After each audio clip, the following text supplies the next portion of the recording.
In this video, we are thoroughly comparing 4 electric AWD sedans by testing their range at a steady 130 on the highway. Additionally, we'll talk about the features, the design, the interior, and the software, and we'll explain how a station wagon managed to sneak into the quartet.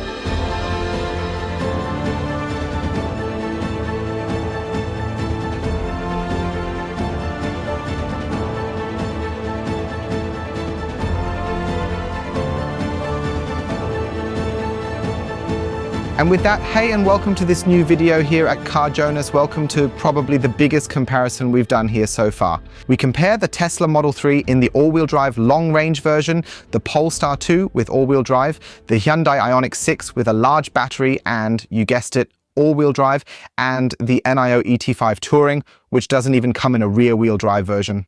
4 distinctive all-wheel drive models that we intend to thoroughly compare while cruising along the highway. And I want to see how far you can actually get on the highway. How far can each car go if you drive a maximum of 130 kilometers per hour? Sure, there will probably be some construction sites and there might be some traffic conditions, but we're driving all 4 cars simultaneously against each other and will of course clarify how fast can they recharge and how far can you realistically go daily with what consumption? Because we have different battery sizes, we have different equipment, and especially different tires.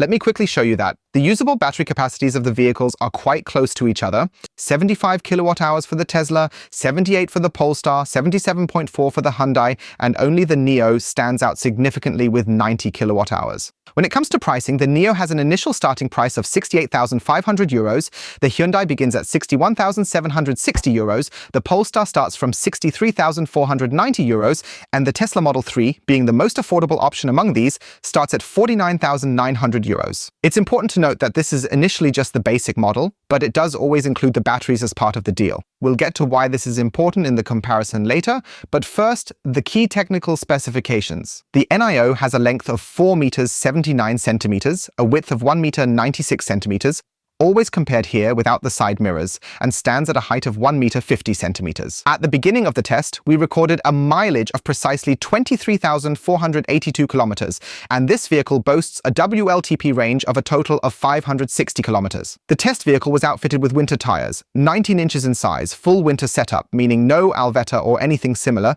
and they were relatively new, as they had been replaced just shortly before the test commenced.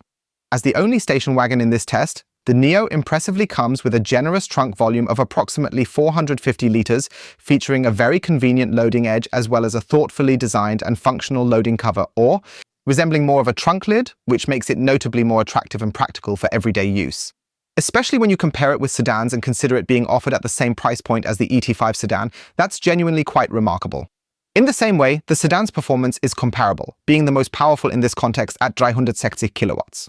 The Hyundai IONIQ 6 is the longest vehicle here in the comparison at 4.86 meters, but at 1.88 meters, it's not the widest, and the height of 1.50 meters is also very reminiscent of the NIO. Only this unique teardrop shape makes the vehicle subjectively appear to be flatter, or what do you all think about that? Feel free to write it in the comments. With 37,905 kilometers, the vehicle almost counts as a good used one, and the WLTP specification for this model is 524 kilometers. For the test, 20-inch winter tires were installed, and we will need to revisit this aspect again later when evaluating consumption, because the bigger the rim size is, the shorter the actual distance the vehicle can cover. At least when it concerns comparable aerodynamic aspects of the rims, it's important to clearly state that here, the rear of the car then slopes very, very flatly downwards. It's a matter of taste, and the trunk lid opens typically like a sedan, hiding 405 liters of trunk volume underneath.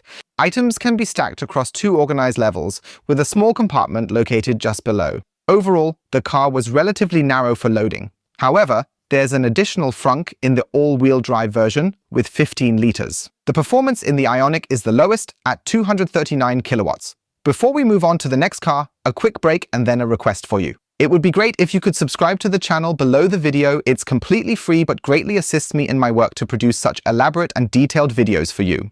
We're currently on our way to reaching 50,000 subscribers, and I would be thrilled if you were one of them. Now onto the Polestar 2, which comes in the updated version as the shortest vehicle here in the comparison at 4.61 meters in length, 1.86 meters in width, and only 1.47 meters in height. It's relatively new, only had 2,100 kilometers on the clock. A WLTP range of 555 kilometers and 350 kilowatts of maximum power.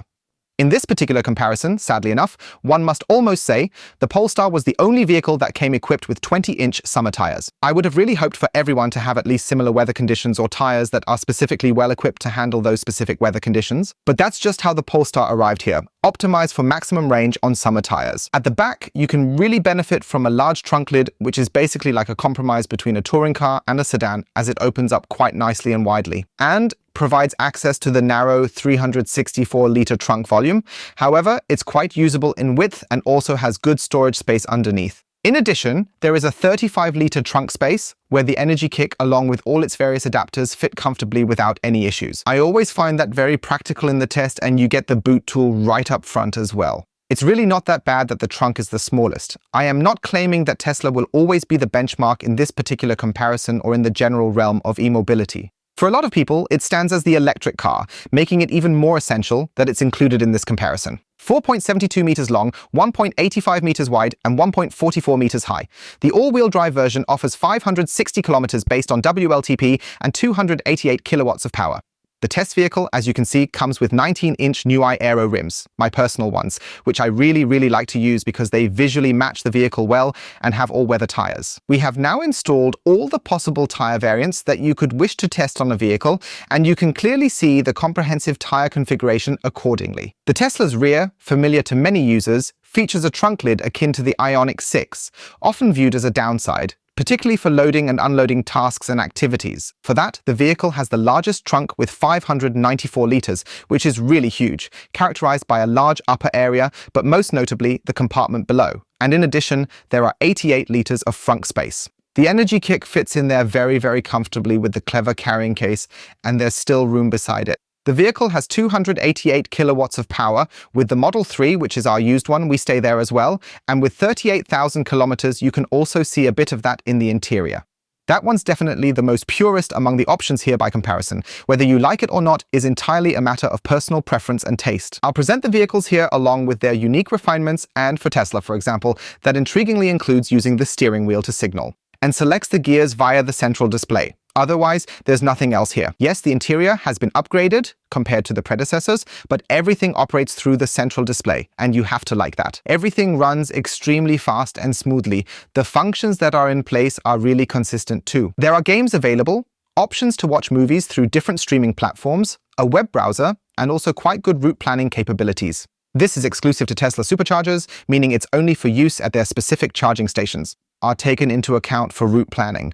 However, it was calculated in 8.15 seconds, even though I don't quite like the second stop here. Otherwise, there are also the charging specifications and similar details. Next up is the Polestar, featuring a more classic interior, a practical driver information display, an integrated central display, and a driver seamlessly incorporated into the vehicle.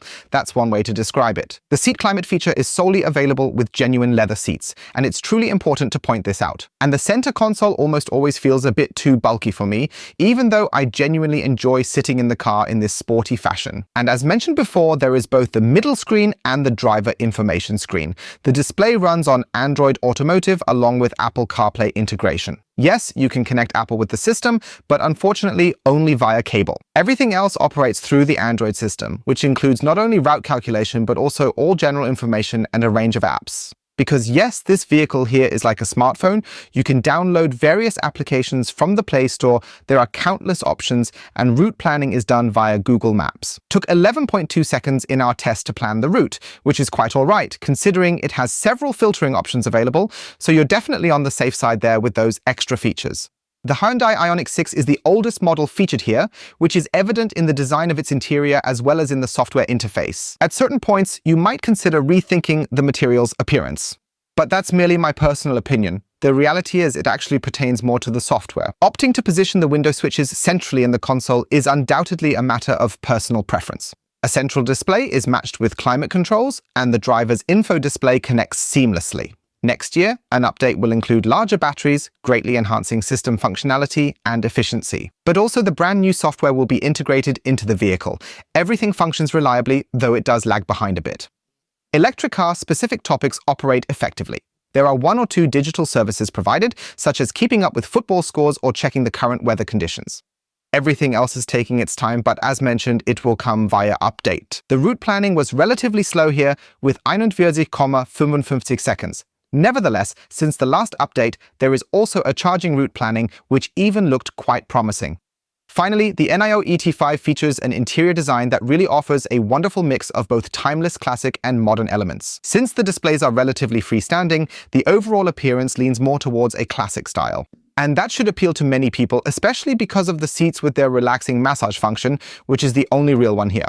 And NOMI, in its Mate variant featuring the rotating ball head voice assistant, truly delivers an impressive punch. And there's also a nice large driver information display, but there's no head-up display here. Central display operates extremely fast, is reliable, and intelligently designed. There are several apps available here as well. With the recent update, for example, a video app function was added, and even a browser was included. Unfortunately, this only operates with a stored Wi-Fi connection, rather than using the vehicle's mobile data network. The route planning was completed in 18,26 seconds, including various charging stops. That makes NIO really reliable now. What I haven't understood yet is, when I'm in the filter options, only the power swap stations, which we will discuss later, were selected. None were included in the route planning. Let's see how it is while driving.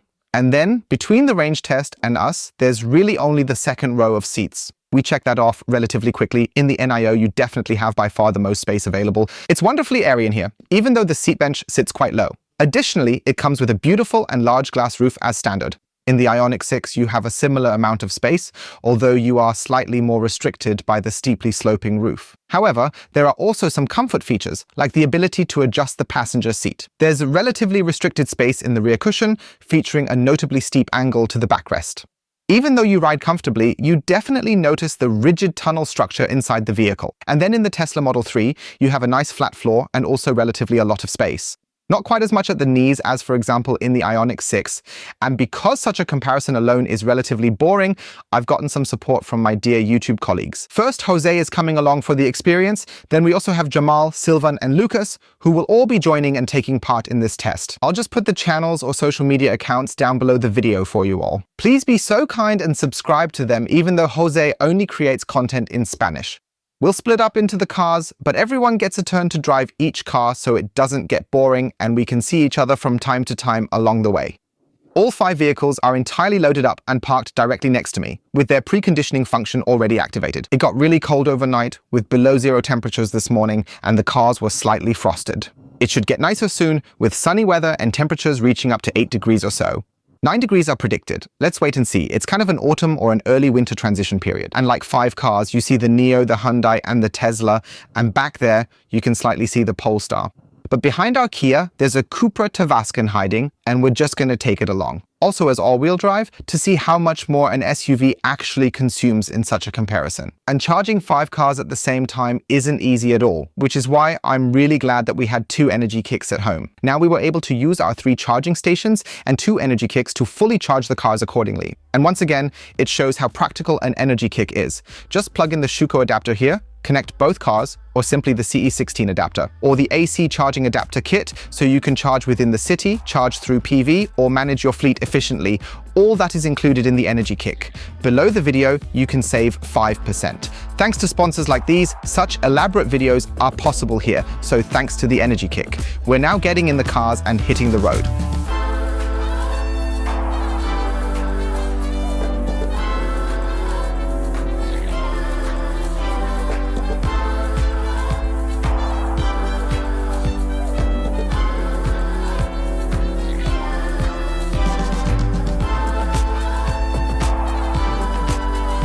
At the first stop, we talk about how to divide everything up because yes, we always interrupt. This implies that everybody gets the opportunity to drive any car, so here in Fürholz and over in the east, the keys are being swapped around. We move from the Cupra Tavascan, which we just filmed driving, and the Tesla. And so it gets shuffled. I estimated about 80 kilometers of range for each. Thus, the driving profile for each individual effectively averages out because when each and every person has driven all the cars, everyone is driven in a similar manner overall. I hope you understand what I mean, and that's how we keep seeing each other. I find it very practical. And so here we are in Fürholz and Ost, swapping cars and moving on, and you can already see some noticeable differences. We'll only look at a forecast once the battery is at 50%, so let's continue for now.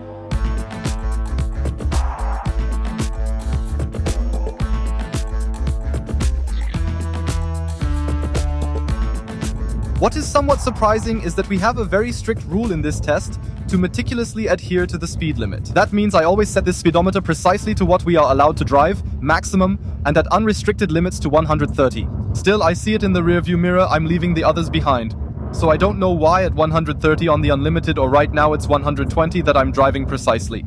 I'm building up quite a bit of distance from the other vehicles, which really makes me wonder what the problem is at this point. Whether the speedometer is very inaccurate or the speedometer of all other cars. Nonetheless, in the Hyundai, you're somehow going a bit faster at the same speed, at least when you focus on the speedometer. That's my experience at least. We're at 6 degrees Celsius now, up from 0 earlier.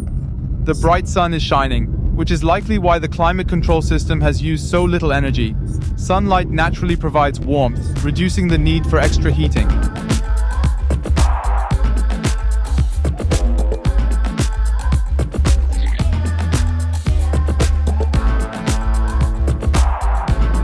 We're currently on the road in the IONIQ 6 with all-wheel drive and 20-inch winter tires.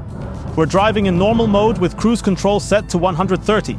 The vehicle in this cruise control mode only uses rear-wheel drive, which naturally means that it's better for the highway because it increases the range, and it's currently at 23,1 kilowatt hours at a constant 130 kilometers per hour.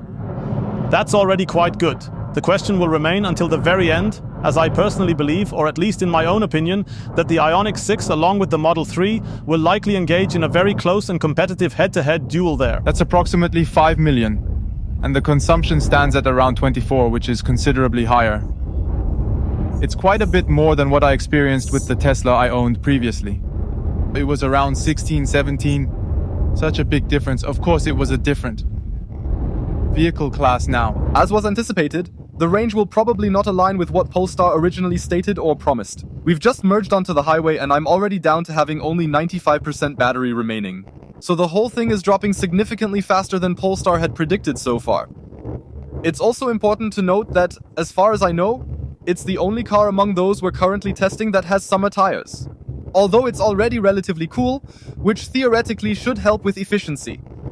So far, I haven't noticed much of that effect, and I don't think it makes any significant difference in this context. After 180 kilometers, it's time, and the NIO has only half of the battery left. Mathematically, that translates to 360 kilometers. Decent, but for 100 kilowatt hours, not impressive. Hey folks, here I am in the IONIQ 6 currently. We're about halfway through the battery power. We have 43% remaining in the battery, have covered 212 kilometers, and have an average energy consumption of 20.2 kilowatt hours per 100 kilometer. The Tesla Model 3 long range has now reached 50% battery capacity and has been displaying a consumption rate of 17 as per the car's digital display panel since the very beginning of our travel journey. Kilowatt hours per kilometer, 204 kilometers driven, over 200 kilometers with half a battery. So that should make it possible to break through these 400. Hello. Everyone there? How's it going? I'm cruising along steadily at 63%. Keeping it smooth and nice, taking it easy, one step at a time. Are you in a Cupra right now? Cupra, got that now, yeah. Crossy, how's it going with you? I just got 35%. And there are still 20 kilometers to 248. The construction is actually really good for the Cupra right now. The lightweight version, and then it's consistently always 18 each and every time. That's truly fantastic. I just mentioned, I specifically picked out a route filled with construction sites to help boost and promote e-mobility.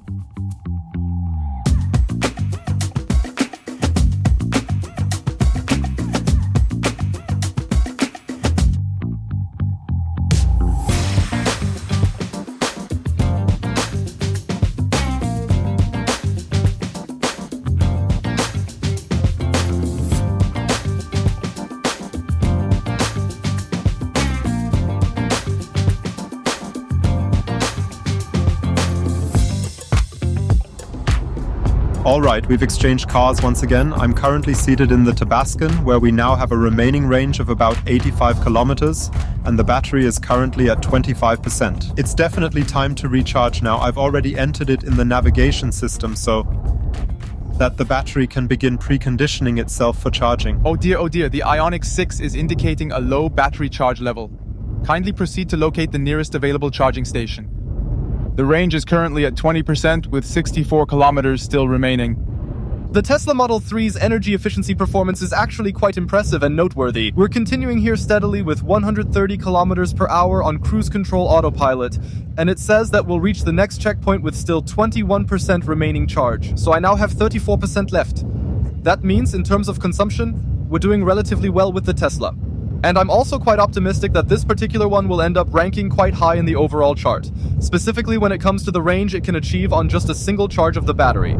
While I'm being chauffeured here on the comparison ride, capturing some shots for you and keeping an eye on everything, the Polestar vehicle in which we're currently seated has just signaled that we will reach the Elwanger Mountains West with just around 3% of battery life remaining. So our upcoming stop implies that this one will, with high probability, be recharged at that location. Let's take the opportunity now and talk about the driving impression of all models. You can find comprehensive reviews for each of the 4 different vehicles showcased on my channel, so here I'll provide just a brief overview instead. The Tesla Model 3 stands out as the only vehicle in this comparison that depends entirely on cameras for its advanced assistance systems. No radar, no LiDAR, and not even parking sensors are used, yet in my view, the vehicle performs exceptionally well, particularly in terms of lane centering and having great foresight on the road.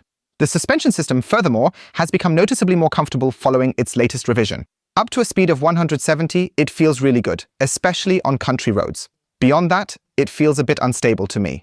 For that, you'd actually have to go for the performance model if you frequently want to drive significantly faster. The Polestar 2, equipped with its performance package on one hand and the Öhlins sports suspension on the other, clearly has the edge. Additionally, there's the mid-range radar system, which is a classic radar for the adaptive cruise control, as it's commonly known, along with cameras and a variety of other features. And that ensures that the assistance systems are truly sensible, with the braking being remarkably well executed. The lane centering, however, is a bit shaky, but the suspension really does feel quite nicely sporty. It's not the most comfortable option, but you ultimately don't opt for the performance variant for that reason anyway. In this case, it's genuinely more focused on sportiness, and you can definitely showcase that a bit more impressively at the top end. For me, the IONIQ 6 offers the most understated overall picture. Similar to the Polestar, it also has a radar and all other sensors, which are then additionally supported by cameras to create a good overall picture.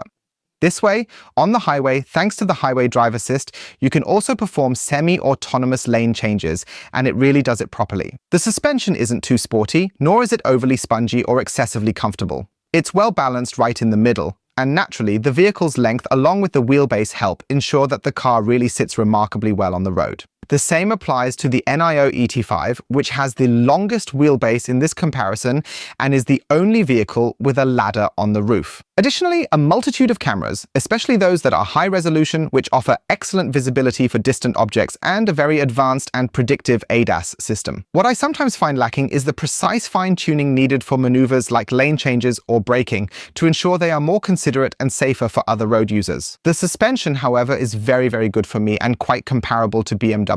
Sporty, yet still somewhat comfortable. And now at this juncture, onto the 5th vehicle in the lineup, because the Tavascan truly deserves a mention here with its exceptionally good DCC suspension system. In addition to that, the assistance system stood out as the most superior in direct comparison to all the other cars we tested. Ironically, if we happen to simply take this SUV as just a simple point of reference, and that wasn't just my impression, but also that of my colleagues. What I really appreciate about the Cupra, and which I believe is by far the best among all the vehicles I've driven up to now, is the adaptive cruise control system. Traveler Assist truly stands out as one of the finest systems available in the market when it comes to assistance technology options. Before we get into discussing the details of when each car needed charging, a big thank you is extended to Mangao Energy. Because they have thoughtfully attached a really cool wooden charging chip to each one of the test keys, this enables us to conveniently charge the test cars right here for the entire comparison drive. You can order it too. It just looks way cooler than a plastic chip. You can just hold it everywhere and pay easily, so feel free to check below the video. And as it had already become pretty apparent, there were a couple of vehicles that weren't able to continue after the last pit stop and instead had to stop for charging immediately. For instance, the Polestar 2 was compelled to stop, hitting its limit at the same point as the Cupra Tavascan after covering merely around 312 kilometers in total. The Cupra arrived at the charging station with 7% remaining battery capacity and the Polestar with 9%. Not sufficient to continue driving for much longer, but still just barely adequate to actually add on a few more kilometers in the overall performance rating, which can be quite beneficial. We'll have a look at that right away because things went further for 3 vehicles. While during the last car switch we had to stop to charge both the Polestar and the Tavascan, we are currently making our way together with the ET5 towards the charging station, as we presently have only around 3% remaining in the battery. This time actually in the battery, not upon arrival. 10 kilometers of range and still 10 kilometers to go. The NIO is looking slightly better. However, we sent off the Tesla a bit earlier because it actually manages to go further, provided it reaches the charging station. This officially brings us to the battery warning. We have 13% left and we've just hit the road. I just hope we make it. I haven't been on the road for long and he's already reducing his reach. We will arrive with only 2%. Okay, I take back what I said. So, we're now at 6%. He says I still have 21 kilometers of range left and we still need 11 kilometers. 2% battery charge at the destination. It's going to be close, but I believe it's manageable. For the colleagues in the IONIQ 6, the situation appears to be a bit different. We just went ahead and switched to eco mode for safety, just to be sure, you know. That's the climate control. I'm managing it here just like it used to be normal and quite commonplace. So we'll keep the climate control running, but let's switch off the eco mode slightly to see how it adjusts.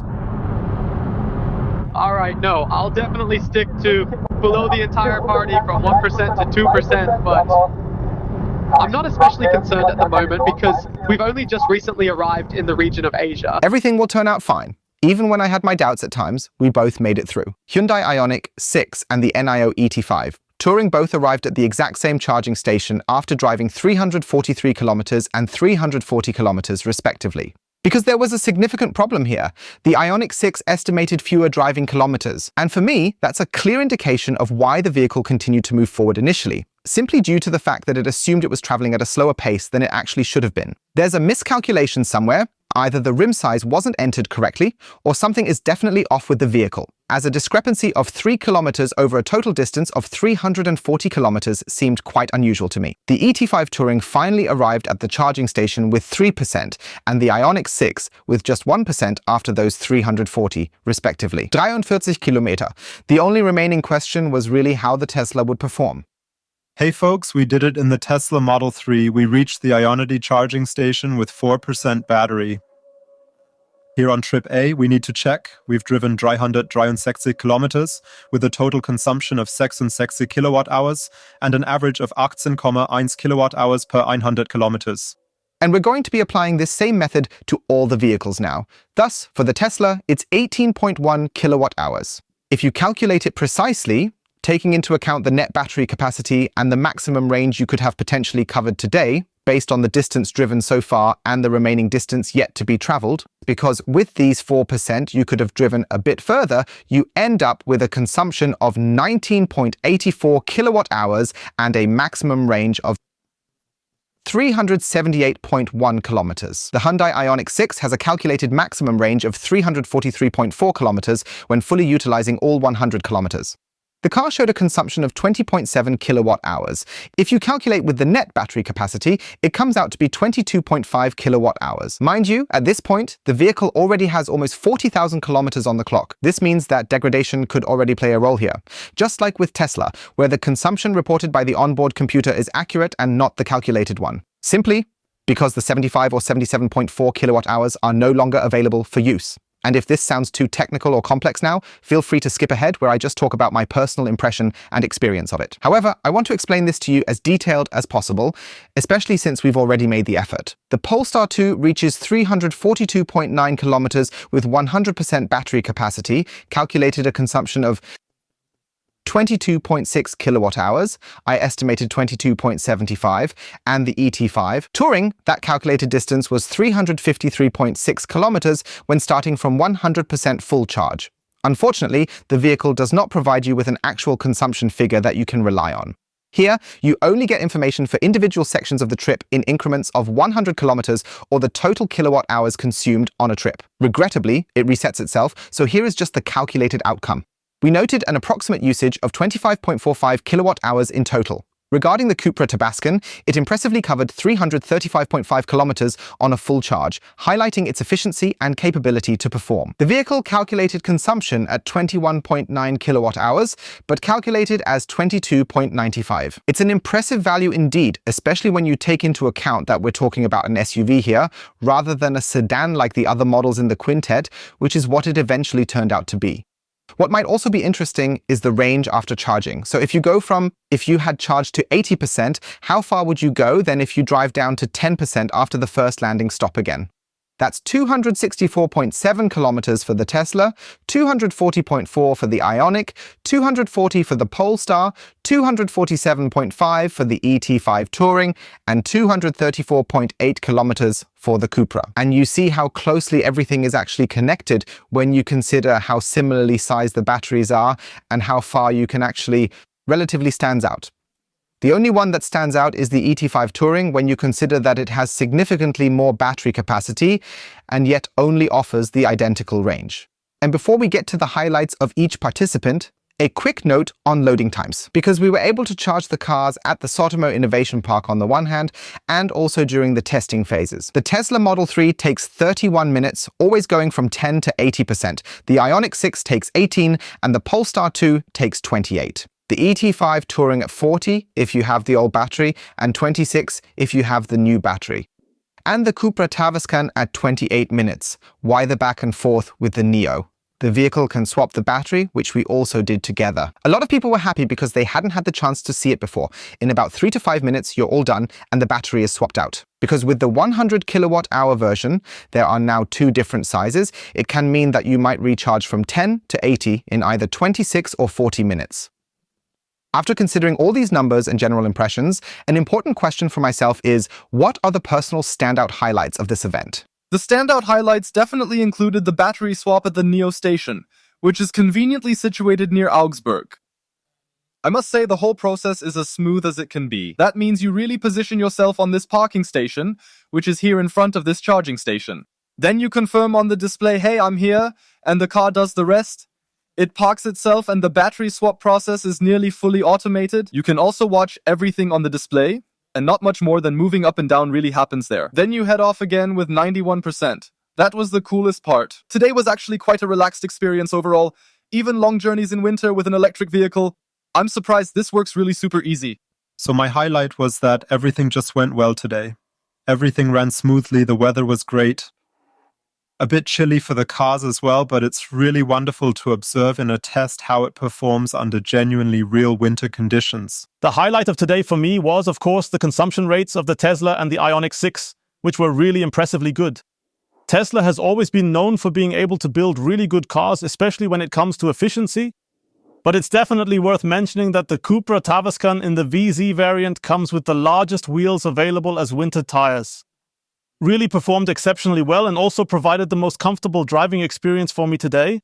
In my opinion, one could say, a very interesting test that naturally calls for a repeat. I was quite surprised to find out that the Polestar didn't manage to travel as far as, for example, the IONIQ or the Tesla did. And it was also surprising that the Tavascan unexpectedly covered nearly the same distance as the Polestar, more or less, involving 2 distinctly different categories of vehicles overall. Now that we know the results, one might think it was actually quite surprising and close. The biggest surprise for me was that the Cupra Tavascan went just as far as the Polestar 2. Of course, it must be said that we also took 1 or 2 more driving shots there. This means that we were driving at an even faster pace. And as a result, the Polestar 2 would have traveled even less distance in direct comparison. Of course, it depends on many factors. We have different tire sizes, we have winter, summer, and all-weather tires. That all interdepends and can affect the range by 5 to 10%, ultimately bringing the different cars even closer together. But the fact that the Tesla Model 3 with the smallest battery went the farthest here in the group is surprising, especially since it's the cheapest car. Let me know in the comments what you think. How did you find the test? Feel free to check out below this video. A massive thank you to everyone who was here and assisted with the organization. To Sarah, who supported us, to everyone who rode along today. So feel free to subscribe below the video. Subscribe there, not just with colleagues, but also me, so we can make this kind of video for you in future. And otherwise, I'll be showing you up here why we decided on the Tesla Model 3. And down here is the final everyday test of the Hyundai IONIQ 6.